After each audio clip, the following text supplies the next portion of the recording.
আসসালামু আলাইকুম প্রিয় বন্ধুরা, তোমরা সবাই কেমন আছো? আমি আজকে আমার পছন্দের একটি রান্না করব, চিংড়ি মাছ দিয়ে পুঁই শাক রান্না। এই রান্নাটা কিন্তু আমার অনেক প্রিয়।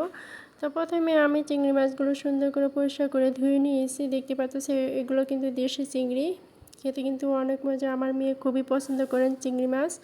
তো পুঁই শাক আমি কাটিং করে নিয়েছি, সাথে দিয়েছি আলু এবং টমেটো। এবার আমি চুলায় একটা প্যান বসিয়ে দিয়ে দিয়েছি তেল এবং পেঁয়াজ কুচি। এটাকে আমি একটু ভালোভাবে ভেজে নেব। প্লিজ তোমরা ভিডিওটা স্কিপ করবে না, আর নতুন যারা আছে চ্যানেলটিকে সাবস্ক্রাইব করে পাশে থেকে যাবে।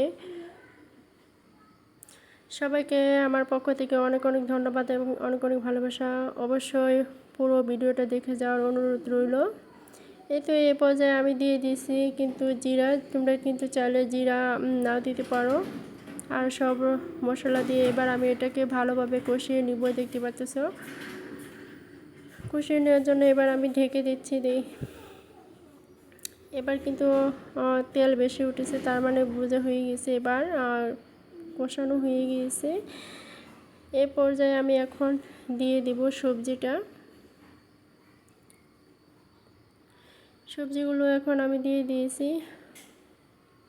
সবজিটার সাথে আমি মশলা একটু ভালোভাবে মিক্স করে নিব। মিক্স করে নিয়ে এবার আমি ঢেকে দিব, একটু কষিয়ে নিব, এই জন্য তো ঢেকে দিচ্ছি। এই তো আমার কষানোটা হয়ে গেছে। দেখতে পাচ্ছি একদম অল্প হয়ে গিয়েছে। আর এটাকে আমি কিছুক্ষণ ভেজে নিয়েছি অফ ক্যামেরাতে। যে কোনো রান্না একটু কিছুক্ষণ ভেজে নিলে তো দেখা যায় যে রান্নার টেস্টও একটু দ্বিগুণ হয়ে যায়। এই পর্যায়ে আমি এখন দিয়ে দিচ্ছি ঝোলের জন্য পানি।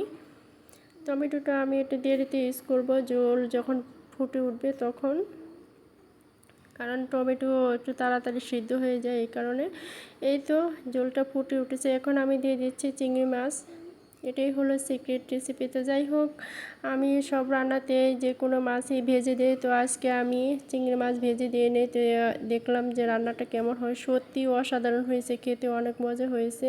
তো যাই হোক, এখন আমি দিয়ে দিচ্ছি টমেটো, কেটে রাখা টমেটোগুলো। দেখতে পাচ্ছ,